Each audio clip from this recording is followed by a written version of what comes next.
I need a favor. Olivia's voice filled my phone before I even had the chance to say hello. I smiled anyway. When have I ever said no? I knew you'd answer. She laughed softly. Can you come over? My kitchen sink is leaking again. I'll be there in 20 minutes. You always save me. The call ended, and I stared at the dark screen for a second. She always said things like that. You always save me. You always know what to do. I don't know what I'd do without you. She said everything except the one thing I wanted to hear. I love you. I grabbed my toolbox and headed to her apartment. When I knocked, Olivia opened the door with her usual bright smile. There you are. I came as fast as I could. I know. She stepped aside. The sink is making a mess. I fixed the leak while she stood beside me.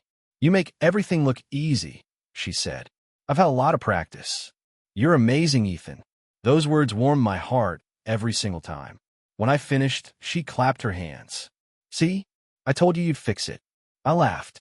You always tell me after I'm already doing it. She smiled without noticing the way I looked at her. For years, that smile had been enough to keep me hoping. Vomiting collège. She cried after failing an exam. I helped her study. She couldn't move into her new apartment. I carried every box. She needed someone to drive her to the airport. I canceled my own plans. Whenever life became difficult, I was always the first person she called. I never complained. I told myself love was patient. Maybe one day she would finally see me. Maybe one day she would stop looking past me. Everyone else already thought we were together. One afternoon, Liam laughed as we left work. Dude, when's the wedding? I roll my eyes. There isn't one. Come on. You spend every weekend with Olivia. That doesn't mean anything. He stopped walking. It means something to you. I stayed quiet. Liam sighed. Have you even told her how you feel? No. What? What if I lose her? You've already lost yourself. His words stayed with me long after we said goodbye. That weekend, my brother Daniel came over for dinner. Mom placed food on the table and smiled. Ethan, you've been working too hard. I'm fine. Daniel leaned back. No, you're not. I'm okay. He shook his head. Everything in your life is Olivia. Mom looked at me carefully. Honey, does she know how much you care? I don't want to pressure her. Daniel frowned. You're not asking for the moon. You're asking to be seen. I just need more time. You've been saying that for 4 years. Nobody spoke after that. Deep inside, I knew they were right.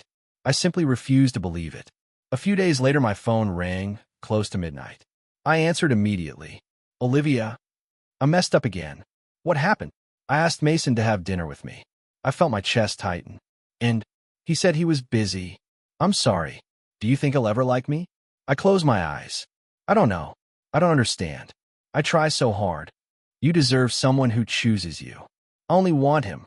Those words hurt more than she could ever imagine. She cried. I listened. I comforted her. Like always. The next morning, she texted me. Coffee?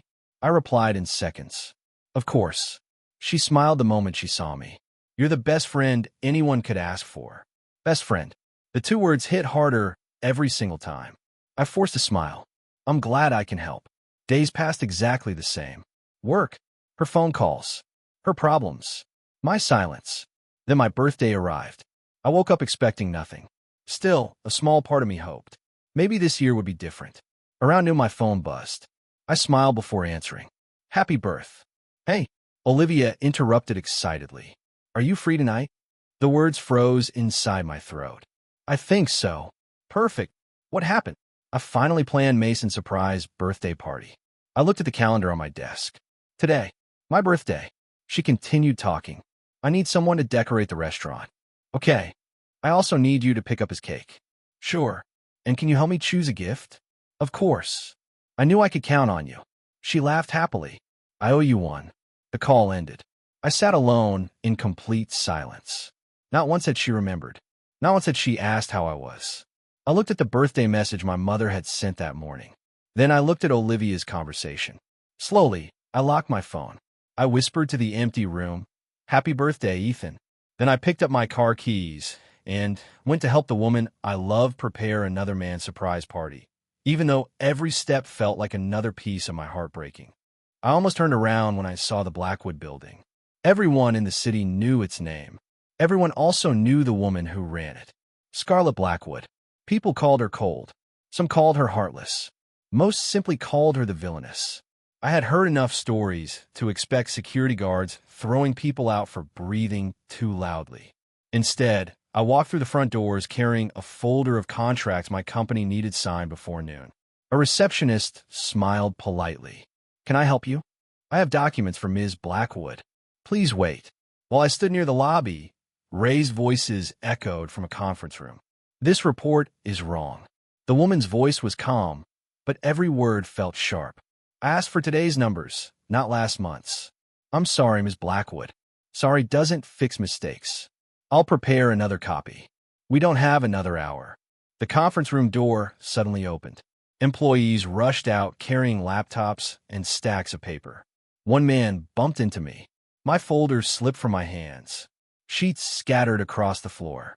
"I'm so sorry," he muttered before running away. I knelt to collect everything. Another hand reached for one of the papers before I could. I looked up. Scarlett Blackwood stood in front of me. She wore a simple black suit. Her expression barely changed. "You dropped this." "Thank you." She handed me the page instead of letting an assistant do it. Her eyes moved across my documents. "You organize these by department." "Yes." "Most people don't. It saves time." She studied me for another second. "You notice details." "I try." Before I could say anything else, another employee rushed toward her. "Ms. Blackwood, the investor presentation won't load." She frowned. "What happened?" "The financial file is corrupted. We're presenting in 20 minutes. Everyone around her looked ready to panic. Without thinking, I spoke. "May I see it?" Several employees stared at me. Scarlett crossed her arms. "You know how to fix it?" "I don't know yet." "Then why ask?" "Because guessing won't solve anything." For the first time, I noticed the corner of her mouth move slightly. Almost a smile. She handed me the laptop. "Show me." I opened the file. "The presentation isn't damaged." "It isn't." "No." "Then why won't it open?" "The program is looking for files on another server." One employee blinked. "How can you tell?" "The file path is broken." I changed 2 settings. The presentation appeared instantly. The room became silent. Someone whispered, "That's it." I nodded. "That's it." Scarlett looked at the screen. Then she looked at me. "You solved it in less than 2 minutes." "It wasn't difficult." She shook her head. "It was difficult enough that nobody else solved it." I handed the laptop back. "I'm glad it helped." "You aren't asking for anything?" I blinked. "No." "No payment." "I was already here." "No favor." "I don't need one." She stared at me for another long moment. Finally, she said something I didn't expect. "Thank you." The words were simple, but they felt genuine. I couldn't remember the last time someone thanked me like that. "I should get these contracts signed." She accepted the folder. "I'll sign them personally." "You don't have to." "I know." She signed every page without rushing. When she finished, she returned the folder. "Your name?" "Ethan Carter." "I'll remember it." I smiled politely. "I doubt that." She answered without hesitation. "I don't waste memory on people who don't matter." I didn't know what to say. She turned and walked back toward the conference room. The meeting began. I left the building feeling strangely lighter. 2 days later, my office phone rang. "This is Ethan." A calm voice answered. "This is Scarlett Blackwood." I nearly dropped my coffee. "Ms. Blackwood, I have a proposal." "I'm listening." "I need someone who solves problems instead of creating them." "I already have a job." "I'm aware." "I'm not looking to leave. I'm offering temporary consulting work." I stayed quiet. "You'll keep your current position." "So why me?" "You stayed calm while everyone else panicked." "I only fixed a file." "You solved the real problem." "What was that?" "You weren't afraid." Her answer surprised me. "I'll think about it." "I expected you would." "When do you need an answer?" "Tomorrow." After work, I called Olivia. "Can we meet?" "Sure." We met at our favorite coffee shop. She smiled as she sat down. "So what's new?" "I received an offer today." "Really?" "Scarlett Blackwood asked me to consult for her company." "Oh." That was all. Just one word. "Oh." "I think it could be a big opportunity." "If you say so." She stirred her drink. Then she smiled brightly. "Actually, I need a favor." I almost laughed. "What's wrong?" "Mason's birthday is this weekend." "I remember." "I need you to come shopping with me tomorrow morning." I hesitated. "My first meeting with Scarlett is tomorrow morning." She waved her hand. "Skip it." I looked at her. "What?" You can meet them another day. I already accepted. So, I gave my word. She frowned. Ethan, it's only one meeting. It's important. My favor is important too. Normally, I would have apologized. Normally, I would have canceled everything. Normally. Instead, I took a slow breath. No. She stared at me. What did you say? I said no.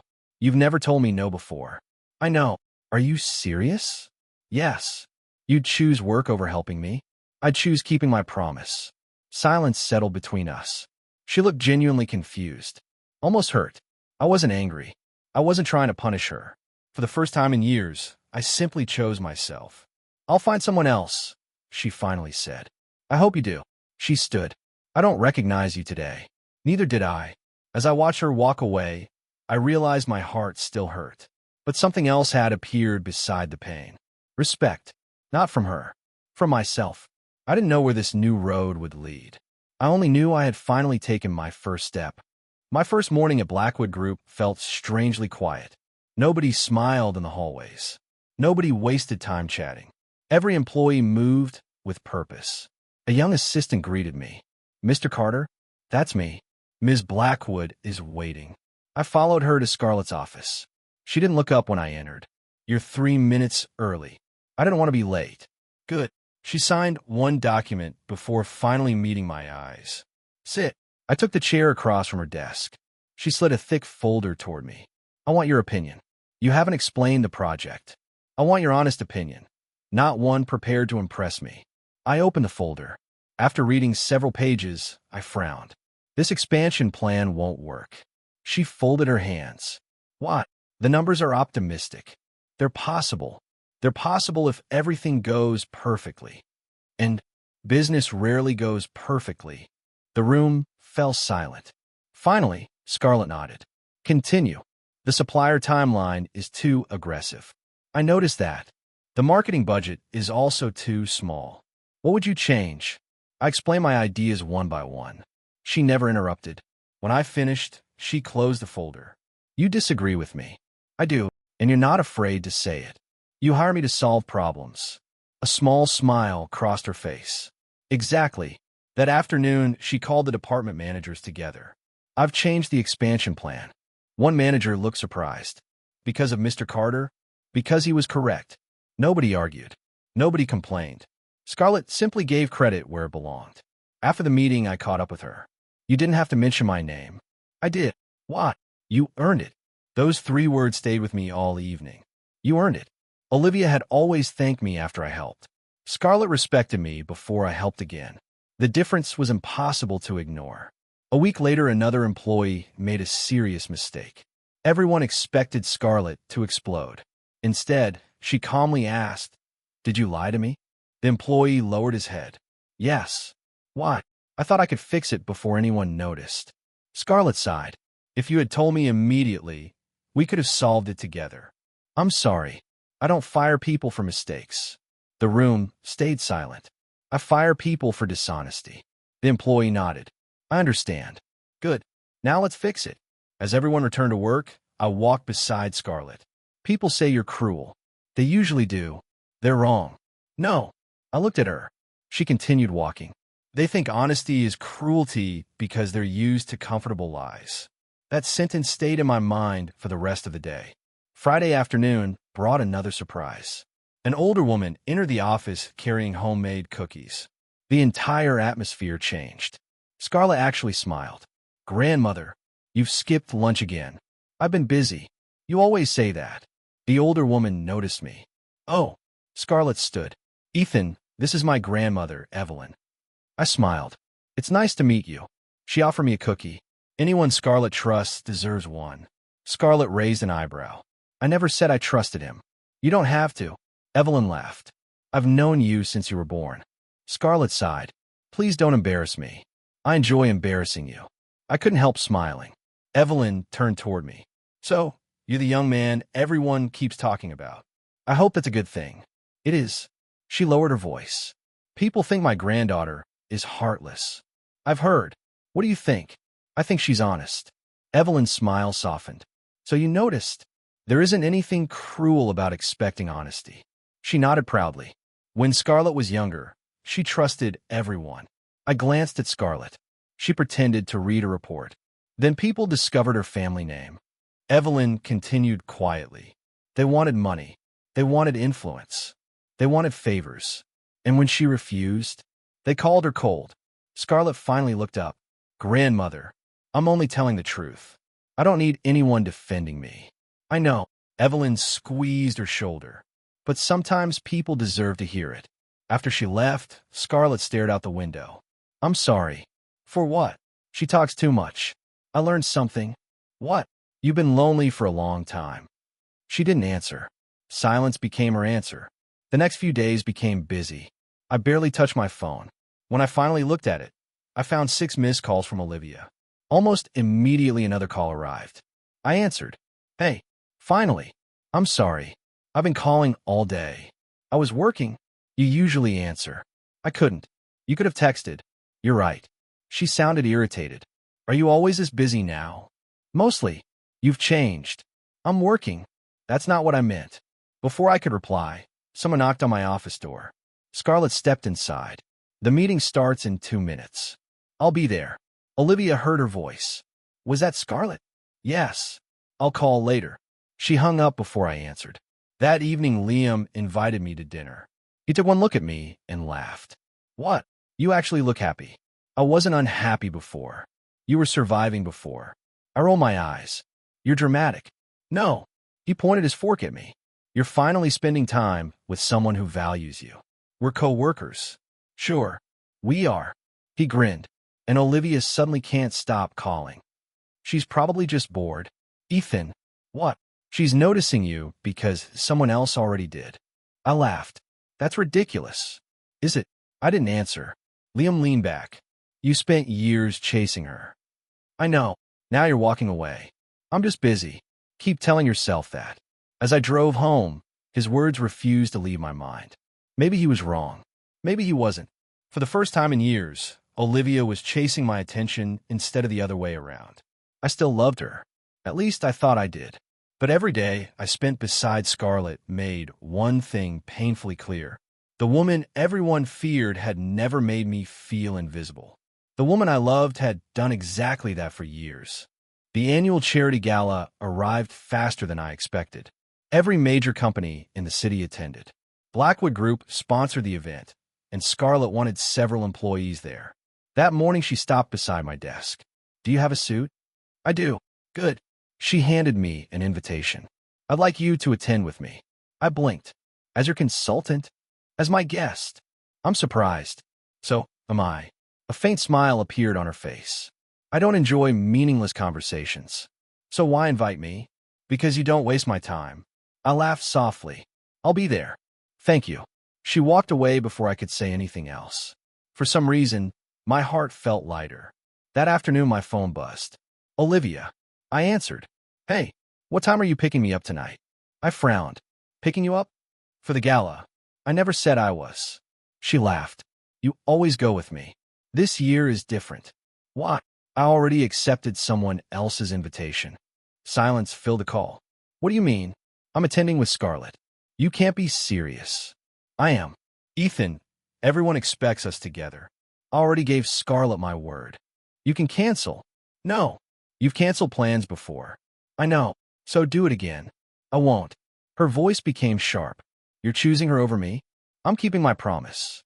You've never cared about promises this much. I do now. She ended the call without saying goodbye. That evening, I arrived at the ballroom. Crystal lights covered the ceiling. Music floated through the crowd. Scarlett stood near the entrance wearing a dark blue evening gown. For a second, I forgot how to breathe. She noticed me staring. Is something wrong? You look. She raised one eyebrow. I look what? Incredible. She looked away for a moment. Thank you. You always know what to say. No.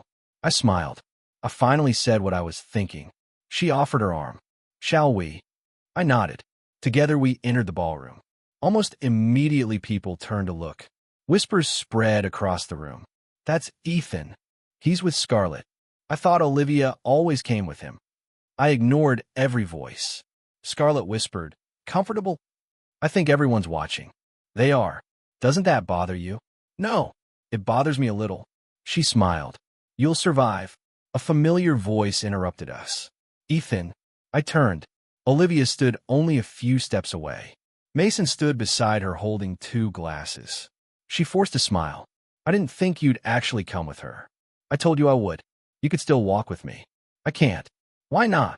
I promised Scarlett. Olivia looked at Scarlett, then back at me. One dance. I'm sorry. You always dance with me. Not tonight. She stared at me as though she didn't recognize me. Mason cleared his throat. Olivia, they're busy. She ignored him. When did everything change? I answered honestly. I don't know. Scarlett spoke calmly. The auction begins soon. I nodded. We should go. As we walked away, I felt Olivia's eyes following us. Inside the ballroom, Scarlett introduced me to several business leaders. This is Ethan Carter. Not my consultant. Not my assistant. Just Ethan Carter. Every introduction felt equal. One executive smiled. So you're the man who challenged Scarlett's expansion plan. I only offered another opinion. He was right, Scarlett said. I changed the project because of him. The executive laughed. That's rare. Scarlett looked at me. Being correct should never be rare. I smiled. You make honesty sound simple. It usually is. The evening became surprisingly enjoyable. We joked during dinner. We debated business ideas. We even laughed over terrible speeches from several executives. At one point, Scarlett looked at me. What? I've never heard you laugh this much. I didn't realize I was. You were. It feels easy. She nodded slowly. I like easy. Before I could answer, Olivia appeared again. Ethan. I sighed quietly. Yes. Can we talk? Now. It'll only take a minute. Scarlett stood. I'll give you privacy. I looked at her. You don't have to leave. It's all right. She walked toward another table. Olivia crossed her arms. You're smiling. I guess I am. You never smile like that with me. The word surprised me. I smile with you plenty. Not like this. I stayed silent. She looked toward Scarlett. What does she have that I don't? I answered carefully. That's not a fair question. Answer me. She listens. I listen. You hear me. And you also let me finish. Her expression tightened. I've always appreciated you. I know. So why are you pulling away? I'm not trying to. It feels like you are. I looked into her eyes. For years I waited for you. I never asked you to. I know. She whispered. You're hurting me. I almost laughed at the irony. Before I replied, Mason approached us. Olivia, the photographs are starting. She nodded absent-mindedly. I'll be there. He glanced at me. You okay? I'm fine. He looked between us. Everything all right? Olivia forced another smile. Of course. But even Mason looked confused by her behavior. The rest of the evening passed peacefully. Scarlett and I left after the final speech. Outside, cool air filled the parking lot. She looked at me. Thank you. For what? You made tonight enjoyable. You did the same for me. I wasn't sure you would come. I gave you my word. I know. She smiled softly. I appreciate people who keep it. When I reached home, my phone rang immediately. Olivia. I answered. What happened tonight? What do you mean? You've been different for weeks. I've been working. No. You've been changing. I leaned against the wall. Maybe. What? I closed my eyes. Years of disappointment filled my chest. Then I quietly said the words I'd never allowed myself to believe. Maybe I finally remembered I deserve respect too. Silence answered me. For the first time since I met Olivia, I didn't feel guilty for telling the truth. Everything changed after the charity gala. Not overnight. Not dramatically. Just little things. Little things that slowly became impossible to ignore. My phone rang every morning. The caller was always Olivia. Good morning. Morning. Did I wake you? No. I just wanted to hear your voice. Her words surprised me. You've never called this early. I thought maybe I should. I smiled politely. I'm heading to work. I know. Ow. I remember where you park. Before I could ask another question, she laughed. I'll see you soon. The call ended. When I arrived at the office, she was waiting outside with 2 cups of coffee. I brought your favorite. You didn't have to. I wanted to. She handed me the cup. Extra caramel. I stared at it. For years I had memorized her favorite drink. She had never remembered mine. Now she had. Thank you. She smiled hopefully. Can we have lunch later? I have meetings. Dinner? I'm not sure. You've become difficult. I laughed quietly. Maybe I've become busy. She looked disappointed. I'll call you later. She did. Every day. Every evening. Every chance she found. The attention I had dreamed about for years suddenly appeared without me asking. Instead of making me happy, it left me confused. One part of my heart whispered, "This is everything you've ever wanted." Another part answered, "Why now?" At work, Scarlett noticed my distraction immediately. She walked in my office carrying several reports. "You missed 2 mistakes." I blinked. "I did." "You never missed details." "I'm sorry." She placed the papers on my desk. "Something is bothering you." I hesitated. "It's personal." "I won't ask." She turned to leave. "Scarlett." She stopped. "Thank you for respecting my privacy." She looked back. "Everyone deserves space to think." I smiled. "I wish more people believed that." "So do I." She started walking again before adding one final sentence. "Whatever decision you're facing, make it because you'll sleep peacefully afterward." I frowned. "You don't even know the situation." "I don't need to." She disappeared into the hallway. Her words stayed with me all afternoon. She wasn't telling me what to choose. She was reminding me that the choice belonged to me. Nobody had ever done that before. A few days later, Richard Blackwood arrived unexpectedly. Everyone became noticeably nervous. I had heard his name before. Scarlett's uncle. Powerful. Ambitious. Dangerous. He entered the conference room with a practiced smile. "So you're Ethan Carter." "I am." He shook my hand. "I've heard quite a bit about you. I hope nothing terrible." He chuckled. "Scarlett seems unusually interested in your opinions." "I only do my job." "Of course." His smile never reached his eyes. "People become replaceable around here." I looked directly at him. "I suppose everyone is." He laughed again. "I like you." For some reason, I didn't believe him. After he left, Scarlett closed the conference room door. "What did he say?" "Not much." She crossed her arms. "Tell me anyway." I repeated the conversation. She sighed. "Stay away from him." "Why?" "He never starts conversations without wanting something." "You think he's targeting me?" "I know he is." "What does he gain?" "If he removes people I trust, he weakens me." I stared at her. "You trust me?" She answered without hesitation. "Yes." One word. Simple. Honest. For some reason, it meant more than 100 empty compliments. That weekend, Olivia called again.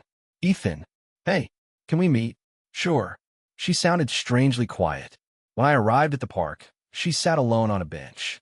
Her eyes were red. "What happened?" She laughed bitterly. "You were right." "About what?" "Mason." "He sat beside her. He has another girlfriend."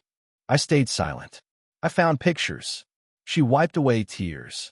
"They've been together for months." "I'm sorry. I kept chasing him." She looked down. I ignored every warning. I wanted to comfort her. I wanted to hold her hand like I always had. Instead, I simply stayed beside her. She spoke again. "You never lied to me." "No." "You never made me cry." "I tried not to." "You never made me wonder if I mattered." I couldn't answer. She finally looked at me. "I spent years chasing someone who never cared." A painful smile crossed her face. The person who did care was sitting beside me the whole time. The words hit me harder than I expected. She reached for my hand. I looked at it, then gently pulled mine back. Not because I hated her, because I wasn't sure what my heart believed anymore. She noticed. "I guess I'm too late." I closed my eyes for a moment. "I don't know." She nodded slowly. "I think you do."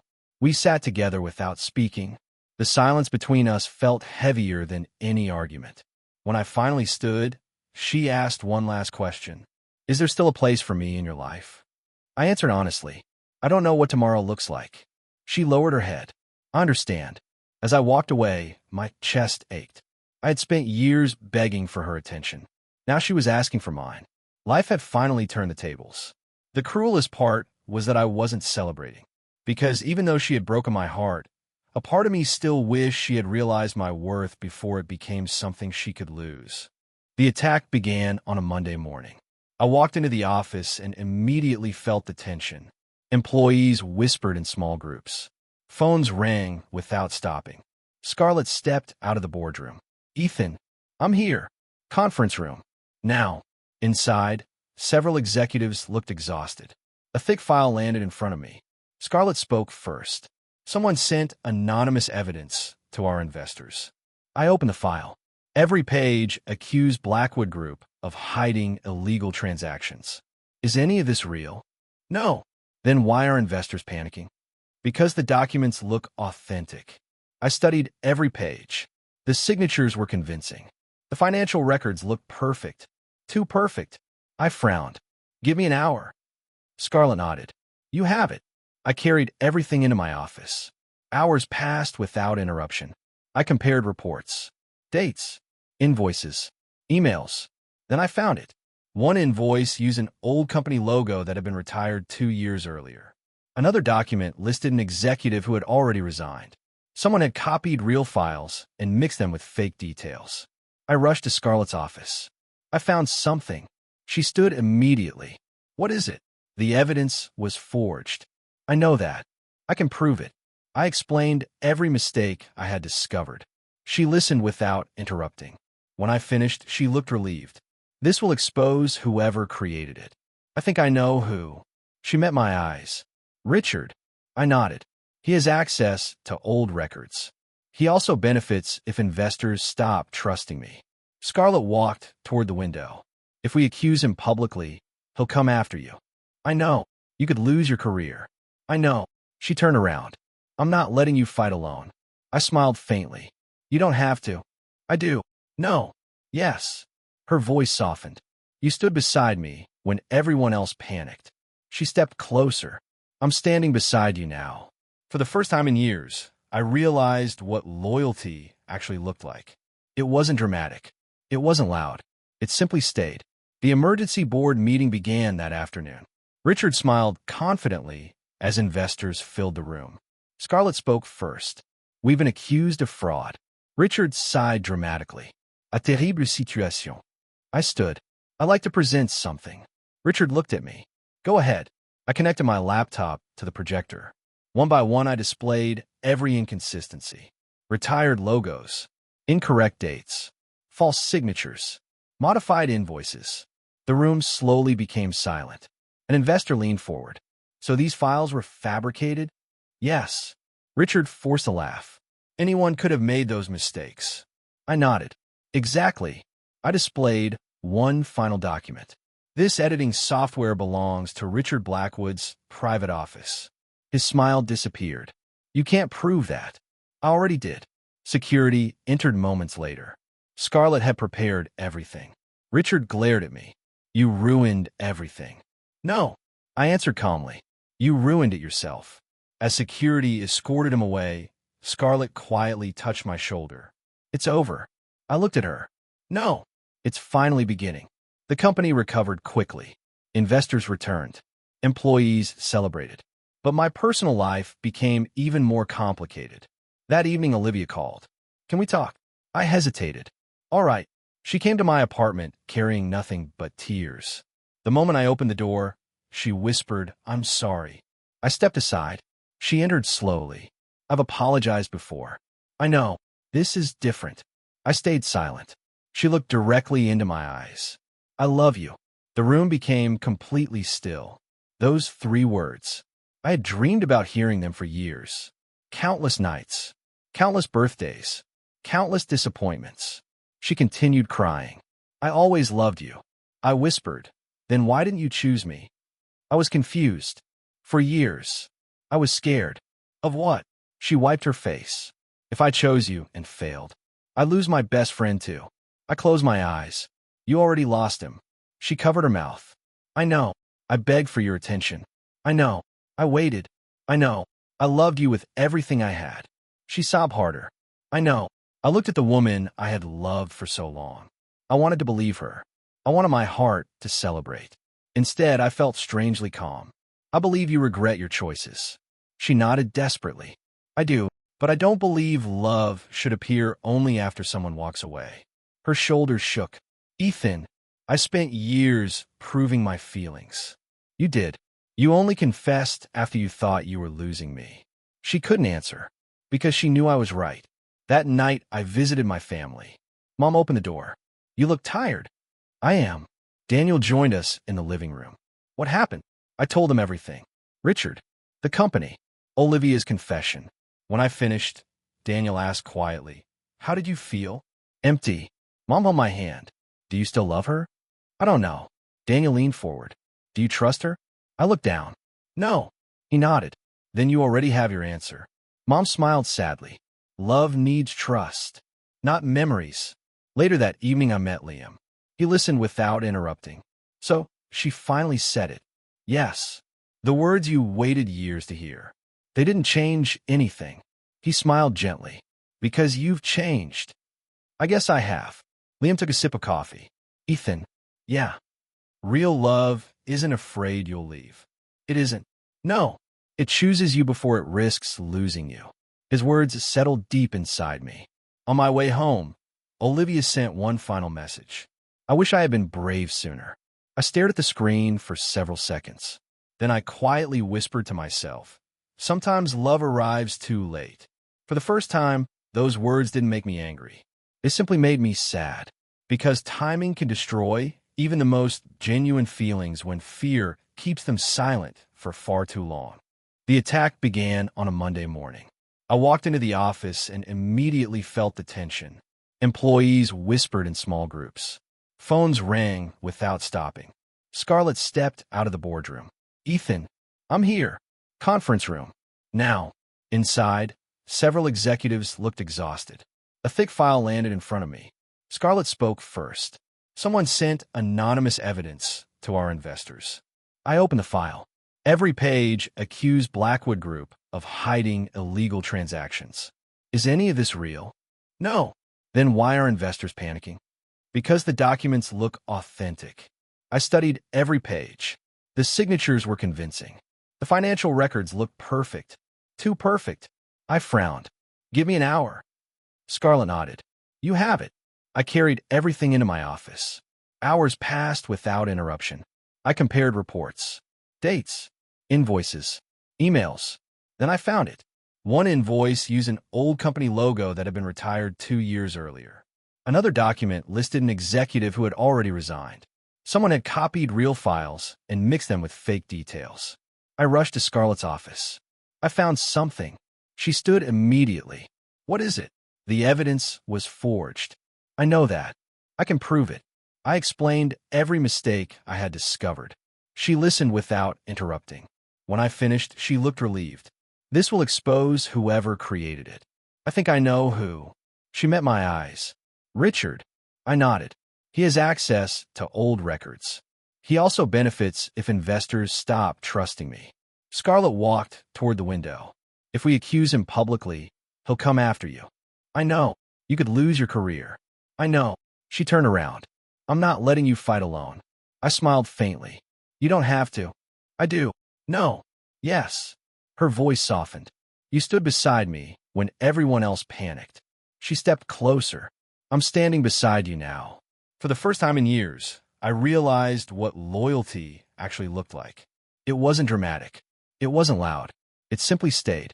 The emergency board meeting began that afternoon. Richard smiled confidently as investors filled the room. Scarlett spoke first. "We've been accused of fraud." Richard sighed dramatically. "A terrible situation." I stood. "I'd like to present something." Richard looked at me. "Go ahead." I connected my laptop to the projector. One by one, I displayed every inconsistency. Retired logos, incorrect dates, false signatures, modified invoices. The room slowly became silent. An investor leaned forward. "So these files were fabricated?" "Yes." Richard forced a laugh. "Anyone could have made those mistakes." I nodded. "Exactly." I displayed one final document. "This editing software belongs to Richard Blackwood's private office." His smile disappeared. "You can't prove that." "I already did." Security entered moments later. Scarlett had prepared everything. Richard glared at me. "You ruined everything." "No." I answered calmly. "You ruined it yourself." As security escorted him away, Scarlett quietly touched my shoulder. "It's over." I looked at her. "No." "It's finally beginning." The company recovered quickly. Investors returned. Employees celebrated. But my personal life became even more complicated. That evening, Olivia called. "Can we talk?" I hesitated. "All right." She came to my apartment carrying nothing but tears. The moment I opened the door, she whispered, "I'm sorry." I stepped aside. She entered slowly. "I've apologized before. I know. This is different." I stayed silent. She looked directly into my eyes. "I love you." The room became completely still. Those 3 words. I had dreamed about hearing them for years. Countless nights. Countless birthdays. Countless disappointments. She continued crying. "I always loved you." I whispered, "Then why didn't you choose me?" I was confused. For years. I was scared. Of what? She wiped her face. "If I chose you and failed, I'd lose my best friend too." I closed my eyes. "You already lost him." She covered her mouth. "I know. I begged for your attention. I know. I waited. I know. I loved you with everything I had." She sobbed harder. "I know." I looked at the woman I had loved for so long. I wanted to believe her. I wanted my heart to celebrate. Instead, I felt strangely calm. "I believe you regret your choices." She nodded desperately. "I do, but I don't believe love should appear only after someone walks away." Her shoulders shook. "Ethan, I spent years proving my feelings." "You did. You only confessed after you thought you were losing me."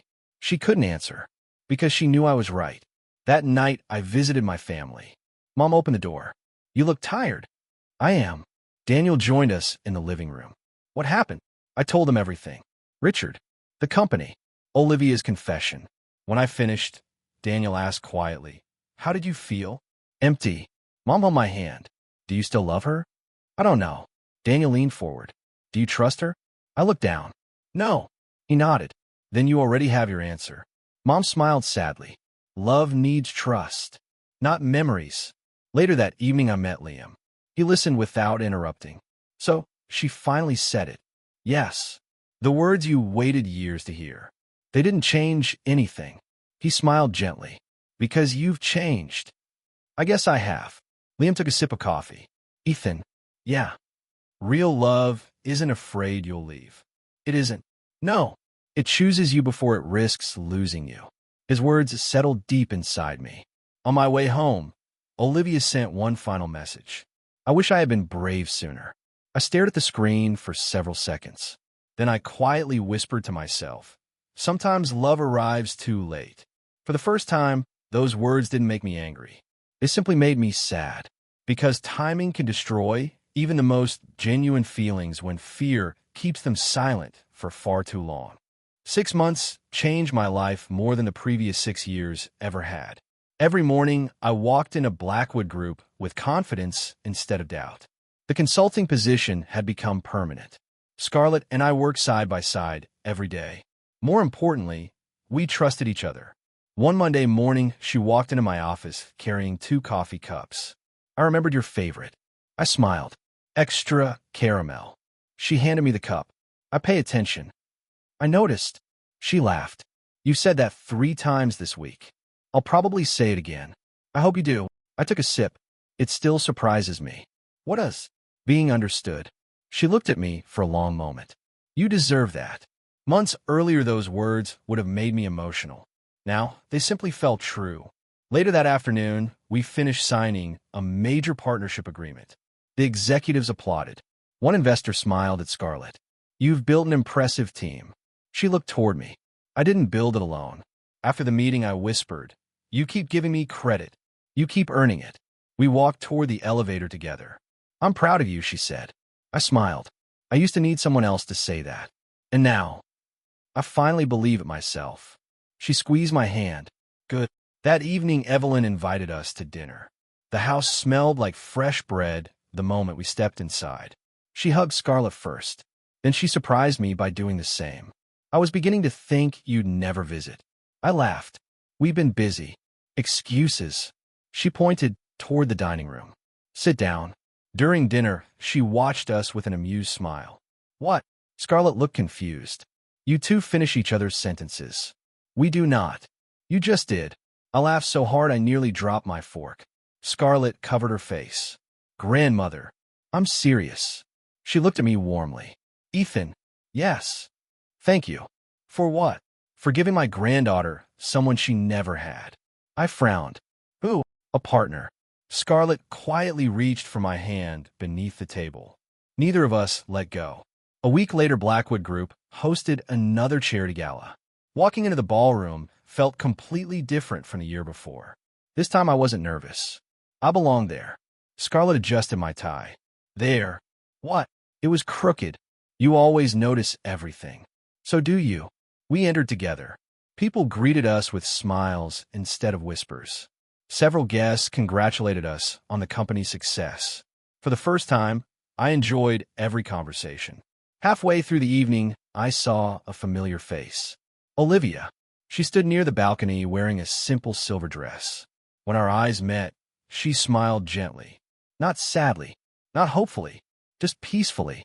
I'll be right back, I told Scarlett. She nodded. I'll be waiting. I walked toward Olivia. Hi.